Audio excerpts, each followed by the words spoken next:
Hi there, my name is Brett Thompson, and I beat the often path by not eating three ingredients, which led me to living in Berlin for a couple of years, traveling around San Francisco, and getting an idea to essentially end factory farming in Africa. Welcome back to the Beat the Often Path podcast. I'm your host, Ross Palmer. Joining me today is Brett Thompson, the CEO of Mzansi Meat Co., Africa's first cell-based meat startup. Using cellular agriculture technology, the company hopes to produce cruelty-free, cell-cultured protein products, aka lab-grown meat, if you will. It's something that I personally see as the future of meat consumption on our planet, and it's a necessary step towards a more sustainable future. Today, we talk about taking an unpopular stand for something that you believe in, building a company around it, and in uncharted waters, and how cultured meat represents a massive chance to make access to high-quality protein possible for millions or even billions of people around the world. So here is Brett Thompson, CEO of Mzansi Meat Co. Well, welcome to the show, Brett, and I think I speak for everybody when I say, what are the three things? We need to know. I don't know. I thought we should play it out a bit, but no. Okay, we'll keep them guessing. We'll keep them guessing. And I'll tell you about the three ingredients and why they kind of sort of make it. It just matters a bit because the story is I was in Budapest. I was walking along with a good friend of mine, a Danish guy. And we were, just having the time of our lives, and both of our lives had been significantly changed by the fact that we had altered our diet, and the dietary change had come about for both of us because we were trying to find, I guess, a path of how to eat better, and we were now both our careers had changed drastically. We had originally met in New York. And it was quite an incredible journey that we had both gone on in the past, at that stage, 5 years. He's now working in an international NGO in animal advocacy, and then I came back to South Africa to start a alternative protein company, which I run now. And we were walking. I mean, we're drinking a couple of beers, so that wasn't the ingredient. But what the three were. Okay, all right. So yeah, I'm not there yet. I Okay. understand the benefit of drinking less booze, but at the moment, beer is one of my favorites. Yeah, I mean, the three ingredients were meat, egg, and dairy, and it was a pretty a decision that I made 10, 15 years ago to stop consuming these things. And I didn't really think about it much at the time. I thought it was maybe just a rebellious decision to make and kind of what you do when you're in second year university trying to explore. But it took me on this incredible path, and I spent 10 to 15 years then working in the advocacy and promotion of, I guess, an alternative, or what I believe is a improvement of the current way that we eat. So, yeah. Yep. Yeah, and it's funny, we find ourselves in an interesting topic here, and I like this personally. It's where I like to dig in. The world at large has an issue from all sides with what we're talking about, with what we're doing. I can see the negative YouTube comments now because there's either the camp of, I'm not going to eat that because the world is totally fine. Everything that we've been doing is totally fine. We don't need to change anything. Everything is perfect. There's a lot of hate from that side. But of course, what I found that sort of surprised me, but I guess not really, is that the real vegan communities, of which I was once a part, but not 100% anymore, they also take issue with this idea of cultured meat, and for very strange reasons. I thought that they would embrace this kind of thing wholeheartedly, but they often take issue because they say, if even one fish was harmed to capture the cells that can produce 10 million artificial cultured fish sandwiches, then I can't do it because it's against veganism. And my vegan ethos says I can't harm a single animal at any time for any reason. Obviously, cultured meat might fall into that same category. So we find ourselves caught in between two giant groups of people, sort of in a no man's land, very much off the beaten path here. It's also the environment that we find ourselves in. Meat has gone from the per capita consumption in the 40s, which was quite small, and overnight industrial agriculture turned it to be a ubiquitous consumption when it comes to food. We didn't really realize this has happened, and attitudes have changed, but it's everywhere. And it's not just ethics that we need to take into consideration, but it's the convenience, or it's the way that people, it's the culture component. I mean, if you, like us in South Africa, and I know in America and the North, definitely in the global North, meat is a sort of center part of every single meal that we consume. And it's not like that in India. It's not like that in parts of Southeast Asia, but it is in the North, the global North. And you can't just say, no, stop doing that and forget about all that stuff and move into something else. Now, are people going to be consuming meat alternatives and all these things that I'm trying to be in favor of in the future? I don't know. But is it going to be allowing more people to, as you said, nudge or shift slightly over? I think so.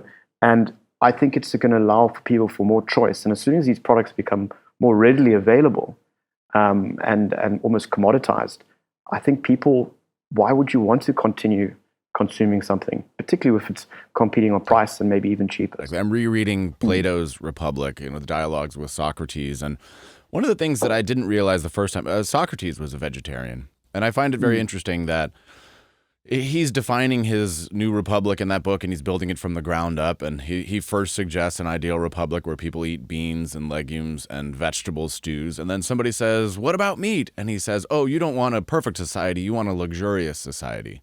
And I thought that was very interesting because a lot of people don't associate somebody like Socrates with vegetarianism, but a lot of people throughout the ages, a lot of great thinkers, even Da Vinci was rumored to be, a lot of, even Seneca, the Stoics out there, people throughout the ages who've thought about these things come to similar conclusions, and other people perhaps don't think about these things on a daily basis. But I like that we went from eating a little bit of meat to just it getting completely out of control in the last several decades. And that is not out of necessity. It is not out of nutrients or nutritional value. It is purely a luxurious thing, really. Humans do not need the amount of meat that they do to survive, that they eat to survive. So I think it's a very cool concept that you've struck upon. Yeah. Well, I also think the idea of firstly, we're eating more than we should, and there's a large body of research that seems to suggest that heavily processed meat, animal product diets are probably not good for your health, and I think that's Right. I'm doing an understatement there. I think it's kind of well known, and some of the leading causes of death can be attributed to definitely a heavily processed meat-based diet. If you look at particularly in the North, and there's some really interesting studies when global South countries had started to consume more animal products and what that resulted in terms of their health. And then the other thing of whether or not the way that we farm 60, 70, 80 billion, I mean, the numbers you can't actually quantify animals per year on land, the level of disease that is those animals are going through and the antibiotics. And the final component is the borne diseases such as the zoonotic diseases that we've seen. We've had some pretty hectic breakouts here in South Africa. And so these are all things that kind of keep to it. And I think the luxury component, I mean, it makes sense. It's an aspirational product. Meat is aspirational. South Africa, people become richer. We're a middle to lower income group country. As people become wealthier, they consume more meat. The idea of thinking about it is also a luxury for the folks like me and you, who can probably take a step back and say, my food choices matter, and I want to make decisions that are aligned with my whether it's my ethics. And but we're not seeing that, and people also in the developing world are just not consuming meat at the level that we are seeing in the developed world. So they're seeing this Western diet as something that they would like to aspire to, and again, I think we definitely obviously eat too much meat, but it just happened in the background. The last 60 years, in intensive animal agriculture just came out of nowhere. There are many different philosophical angles into why this is a problem, from a human individual health problem to an economic problem to a greenhouse gas problem to antibiotics to disease problem. There are many, many, many reasons to get into this line of thinking, but all roads point to the fact that the most damaging thing of all is maintaining this many cows. it comes to cows and beef and dairy and cattle, because they take up so much land, they ruin the land, they release so much methane gas. And I think most people don't realize that cows produce more pollution than all forms of transportation on Earth combined, including commercial shipping, all automotives, everything, just cows. So there's one standout, even if you're able to separate the ethics from it and just say, in terms of raw pollution and output and carbon, cows are by far and away the top of that. So the obvious conclusion is we could solve a lot of our problems if we just didn't have so many cows around. So have you done some, I mean, of course you've done studies, but how is the carbon footprint? How is your product different than raising a cow in traditional agriculture, factory farming? I think, yes. I think the environmental component, and we're seeing this in South Africa, it's becoming a significant driver for people to look at their food choices. Are people making changes based on that? Probably not just yet. When it comes to the comparison of what we do versus conventional, the starting point when I answer this question is always just to say, well, the process. Our process, from the time that we take a small, relatively insignificant biopsy from a cow to the time that we have burgers, that process in total takes 3 to 4 weeks.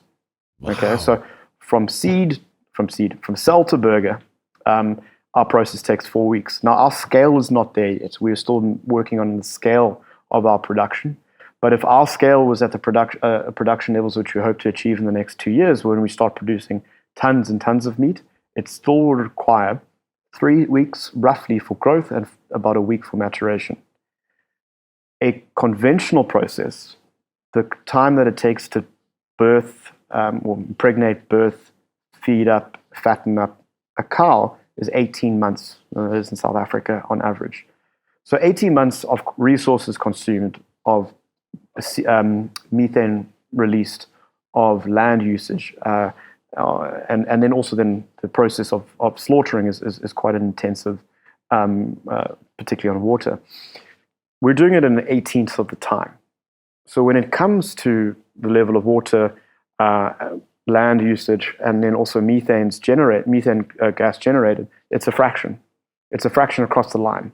I also do, caveat that to say energy usage, because we're a highly technical process. It does require a bit of energy, which is equivalent probably to that of a conventional. But on the other areas, it's just a fraction. So talking about that taste component, which is so important, it took you about 2 years, if I'm not mistaken, to get your first product out there from the research and development phase. How does it taste, in your opinion? Have you done blind tests with people? How did they react to it versus a traditional burger? Yeah, it was a very daunting moment when that first burger was eaten in April, just of April of last year. Exactly. That was, we did it. Yeah, we look at Mzansi. We don't do things in half measures, and we decided to do. Well, look, we'd done tastings beforehand internally, but not externally. So the first tasting we did to any sort of external audience was with a chef and a member of our local government, and a couple other people. We wanted to do a bit of a rah-rah around it. And the first bite that those people had, I was sitting there wondering, oh goodness, is this? But yeah, the feedback was beyond my expectations. I mean, I haven't eaten meat in 15 years, so I'm not the best person to ask. But yes, I did eat, and I do continue to eat our burgers, and it tastes like beef. That is time and time again, out of all the tastings that we've done over the last 8 months, and only 8 months, so we're constantly developing our product. What we do have to work on is the structure, texture. That's an area of improvement because we're in our early stages of development in terms of the muscle tissue, but in terms of taste, the umami feel, the kind of there's certain things that plant-based just doesn't do, and I'm a massive consumer of plant-based, but the smoke, the smoke generated out of when you're cooking a patty, and the sizzle and the fat and all that cups, we cultivate fat as well. All that stuff was it was beyond my expectations, and the feedback that we've gotten time and time again has been tastes like beef. It's incredible. So yeah, it's been an incredible. And I know we've gone over, and I really am very grateful for your time. And it's a pleasure to have met you, and I can't wait to follow your progress. I know it's going to be awesome. So thanks Thanks. very much for sitting down with me. We'll definitely stay connected. Can we give the website for the people as we wrap this up? And also, by the way, the concept of Mzansi, am I pronouncing it correctly? The Correct, concept yeah. behind it of, the feeling of coming home. There's a Dutch word for it, and you might know Afrikaans is called gezellig, which is one of my favorite words in the entire world. It's basically a similar concept from what I gather, but this feeling of home and community and all things good. It's a brilliant concept for your brand. So what's the website? How can people support you? And then we'll close it out. Thanks. Mzansi, just so if it's a Zulu word, or isiXhosa, which means south, literally, but obviously that's a literal translation because South Africa, but as all those other connotations, it's really like, meaning of home. And also, South Africans have got this affiliation and affinity to the outdoors and stuff. So it just captures a lot of things, particularly how we get our food. So that's what we were trying to achieve there. You can find us on our website is mzansimeat.co, MZANSI meat.co. I'm sure you'll link it in below, and find us on Twitter as well as on our LinkedIn page. We're pretty active there. And follow our progress, sign up for our newsletter. We're hoping to do some launches in the second half of this year to the public in terms of, getting our burgers out there to more and more people. And we're probably looking at doing some partnership work and some exciting things in parts of the world that's outside of South Africa. And that should also be coming out, or you'll find out more if you follow us on LinkedIn. Fantastic. Well, Brett, it's been an absolute pleasure. Thank you so much for joining me. And with that, the official podcast is over.